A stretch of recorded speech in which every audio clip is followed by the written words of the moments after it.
Friend, welcome back my new blog. स्वागत है आपका मेरे नए ब्लॉग में। आशा करते हैं कि आप सभी बहुत ही स्वस्थ होंगे, मस्त होंगे, बहुत ही अच्छे होंगे।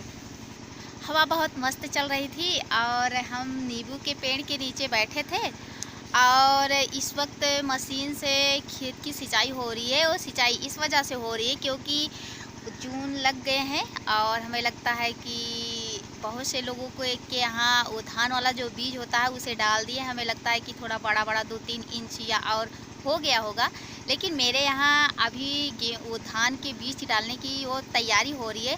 खेत की जुताई कर दी गई है और इसके बाद अब उसकी सिंचाई हो रही है मशीन लगा के। और जो धान था वो बीज उसे भिगो दिए हैं और उसको लगभग 24 घंटे तक भिगोएंगे और इसके बाद निकालेंगे। और या तो फिर जो सन वाली बोरा आता है उस पे या तो फिर सूती या कॉटन वाला जो कपड़ा हो तो उससे उसको अच्छी तरीके से लपेट देंगे और तब तक इस तरीके से लपेटे रहेंगे और जब तक कि उसमें इस तरीके से आँखा नहीं निकल जाए वो बोने के लिए। और जब निकल जाएगा तो इसके बाद फिर अभी एक बार पानी आज भर रहे हैं और इसके बाद ये सूख जाएगा और इसके बाद दोबारा फिर पानी भरेंगे और इसके बाद फिर बैल से या फिर जिससे भी या खुद ही कुदाल से गुड़ाई करके उसकी या फिर ट्रैक्टर से जुता के और इसके बाद फिर क्या करेंगे और पानी भर देंगे अच्छी तरीके से, पूरी तरीके से पूरा पानी बहुत ही ज़्यादा उसमें भरा रहे। और इसके बाद फिर 2-3 घंटे या 4-5 घंटे के लिए उसे वैसे ही छोड़ देंगे। और इसके बाद फिर जो वो बीज है धान वाला उसे फिर डालेंगे। वो इस तरीके से इस वजह से करते हैं कि जिससे ये जो धान का बीज है वो नीचे ना चला जाए, क्योंकि उसे उखाड़ के उसकी रोपाई करना है तो दिक्कत होगी, वो उखड़ेगा नहीं। तो इस वजह से इसी तरीके से करते हैं। तो चलिए हम दिखाते हैं कि खेत की सिंचाई हो रही है और जो वो धान वाला बीज था इसे भिगो के रखे हैं। चलिए हम आपको दिखाते हैं। और जब इस तरीके से करके कॉटन में रखेंगे और इसके बाद जब बीज को खेत में डालेंगे तो हम आपको दिखाएंगे, लेकिन फिलहाल चलिए हम दिखाते हैं खेत की सिंचाई हो रही है। ये सड़क है और मेरे यहाँ ये मक्का लगा हुआ, अभी इतना मक्का बचा है और इधर फिर बोड़ा है और इस वाले खेत में डाला जाएगा बीज। और वहाँ पे मेरी मशीन जो है वो चल रही है और अब इसे बहुत ही अच्छी तरीके से पूरा फुल भर देंगे और इसके बाद ये 1-2 घंटे में ही पूरी की पूरी जितनी पानी जिसमें जितना पानी रहेगा सारे को ये सोख लेगा और इसके बाद फिर पानी भरेंगे। इसके बाद चलिए अब हम आपको बीज दिखाते हैं कि कहाँ पे भिगोए हुए हैं और कितना पानी डाल के उसे भिगोए हैं। यहाँ अपने लोगों की भीड़ लगी हुई, ये सीरियल देख रहे हैं। वाह क्या मस्त बीजी।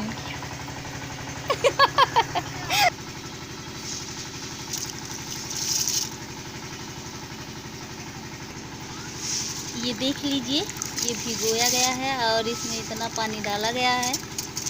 ये पतला वाला है और वो मोटा वाला। अब हम आ गए हैं जहाँ पे मशीन चल रहा है, वहाँ पे मेरी बाइक खड़ी हुई है और यहाँ पे ये जाल रखा हुआ है, खेत के किनारे लगाया जाता है जिसे पशु किसी भी फसल को बर्बाद ना करे। और यहाँ पे फावड़ा रखा हुआ है जिससे मेरे यहाँ मेढ़ी बनाया जाता है। और खेत के किनारे किनारे आपके यहाँ क्या बोलते हैं, बनाते हैं पता नहीं।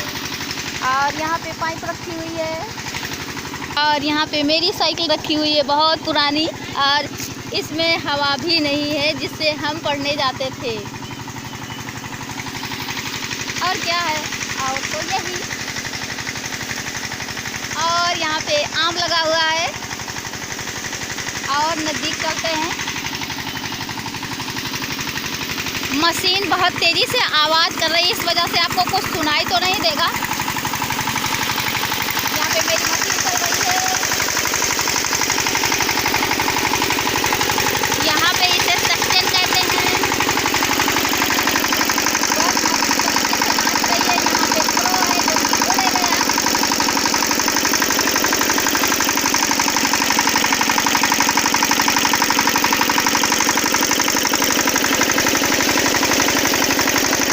अब आए हैं तो थोड़ा सा पानी पीते हैं।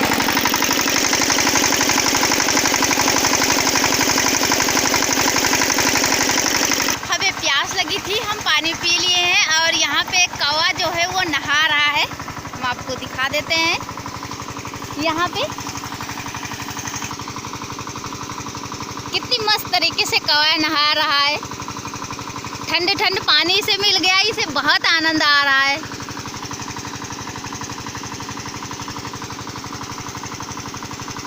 गर्मी का मौसम है ना, ठंड पानी में नहाने का तो मज़ा कुछ अलग होता ही है। वो नहा लिया और इसके बाद अब बैठ गया सूखने के लिए। अभी जब उसके पंख सूख जाएंगे इसके बाद फिर आएगा नहाना। अब फिर वो नहाना शुरू कर दिया इस मिट्टी में। ये जो मिट्टी है ना उसके लिए साबुन का काम कर रही है। इस तरीके से फुदक फुदक के, इस तरीके से उड़ उड़ के मस्त तरीके से नहा रहा है। यहाँ पे नहाने के लिए छोटे छोटे पंछी भी आ गए हैं। अभी तक तो सिर्फ कौवा और छोटे छोटे जो पंछी थे सिर्फ वो नहा रहे थे। अब नहाने के लिए बगुला भी आ गया, क्योंकि गर्मी का तो मौसम है ना, उसे भी गर्मी लग रही होगी, इस वजह से वो भी नहाने के लिए आ गया। अगर आ गया है तो हम भी देख लेते हैं। वो तो जैसे ही उसके पास में गए थोड़ा सा, बस वो तुरंत उड़ गया। अभी जब आएगा फिर हम देखेंगे और आपको भी दिखाएंगे। अभी तो उड़ के चला गया। बगुला तो आया था, उड़ गया। इतनी तेज़ी से हवा चल रही है, इतनी तेज़ी से, और धूप भी बहुत तेज़ी से है। और जितनी तेज़ी से हवा चल रही है उतनी ही तेज़ी से धूल उड़ रहा है। इस तरीके से उड़ रहा है जैसे लगता है कि कहीं आग लग गई हो, धुआं निकल रहा हो। इस तरीके से करके उड़ रहा है, क्योंकि इतनी तेज़ी से हवा चल रही है कि सारी धूल जो है वो सिर्फ आँख में ही आ रही है। आपके यहाँ कैसा मौसम है? इतनी तेज़ी से हवा चल रही है, क्या है, कितनी गर्मी है? आप चाहें तो कमेंट के माध्यम से हमें बता सकते हैं। और हाँ, आप कहाँ से देखते हैं ये भी आप हमें बता सकते हैं कि आप किस जगह से हमें देखते हैं। मैसेज करने के लिए हम आपसे कहते हैं, लेकिन कभी भी आप मैसेज करके तो कुछ बताते ही नहीं हैं। खैर कोई बात नहीं है। इस वक्त तो बगुला चला गया, वो नहाने के लिए नहीं आएगा। और अब पानी तो अभी पूरा भरा नहीं है, अभी इसमें बहुत पानी भरना पड़ेगा। इसके बाद ये एक बार सूख जाएगा और इसके बाद फिर दोबारा पानी भरेंगे। और इसके बाद जब दोबारा पानी भरने के बाद फिर तब दोबारा भरेंगे, फिर इसमें पानी भरा रहेगा। और इसके बाद 2-3 घंटे या 4 घंटे के बाद जब वो जो उसमें जो मिट्टी है वो नीचे बैठ जाएगी, पानी सिर्फ ऊपर सिर्फ पानी पानी दिखेगा, उसमें मिट्टी नहीं रहेगी। इसके बाद जब फिर बीज डाला जाएगा तो फिर हम आपको दिखाएंगे।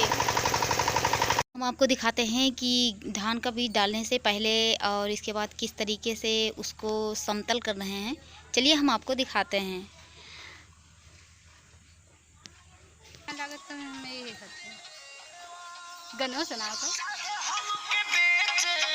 जी, इसमें पानी भरा हुआ है, इसे समतल अच्छी तरीके से कर लिया गया है। इसी तरीके से कर लिया गया इस वजह से जिसे सींचने में बहुत आसानी हो। और अभी हम आपको दिखाते हैं कि इसमें कितना पानी भरा है। इसमें कम से कम 4 या 5 बार पानी इसमें भरा जा चुका है और फिर भी ये सूख जा रहा है। अब आप देख लीजिए, इसमें इतना पानी अभी भी है। और अब इसके बाद में इस तरीके से हो गया है कि ये जो धूल थी वो अंदर बैठ गई है। अब ऊपर ऊपर सिर्फ पानी है और हल्का सा इसमें मिट्टी है, जिसे इस तरीके से जब डालेंगे तो ठीक रहेगा। वरना सिर्फ वो जो हम इसमें बीज डालेंगे तो सिर्फ ऊपर ऊपर ही रहेगा, लेकिन हल्की सी उस पर मिट्टी हो जाएगी, फिर वो ठीक रहेगा। मेरे यहाँ 2 तरीके का बीज डाला जा रहा है। एक पतला वाला है और ये एक मतलब पतला वाला धान है और ये एक मोटा वाला है। तो चलिए हम आपको दिखाते हैं। पतला वाला वहाँ पे बोने के लिए लेकर जा। और ये पतला वाला है, आप देख लीजिए। इसमें अभी आँखें नहीं निकले हुए हैं, क्योंकि मेरे यहाँ थोड़ा जल्दी हो रहा है इस वजह से, क्योंकि लगभग सबके यहाँ बीज पड़ चुके हैं।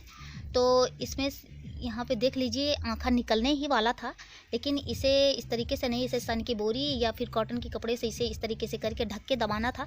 इसके बाद इसमें बीज इस तरीके से आँखें इसमें निकल जाते, लेकिन इस तरीके से किया नहीं गया। तो फिलहाल जमने में थोड़ा 2-3 दिन लग सकते हैं। खैर कोई बात नहीं, इस तरीके से करके अब लेकर चल रहे हैं उसमें बोने के लिए खेत में।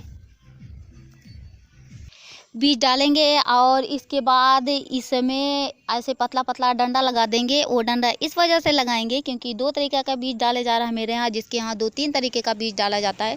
उसके यहाँ इस तरीके से करके छोटा छोटा बनाया जाता है, इस वजह से कि जिससे वो बीज एक में मिक्स ना हो, क्योंकि जो जमने के बाद फिर इस तरीके से होता है बड़ा बड़ा, तो पता नहीं चलता कि कौन सा बीज किस तरीके कहाँ कौन मोटा है कौन सा पतला है, इस वजह से दिक्कत होती है। इस वजह से उसमें छोटा छोटा डंडा इस तरीके से लगा के और निशान बना देते हैं।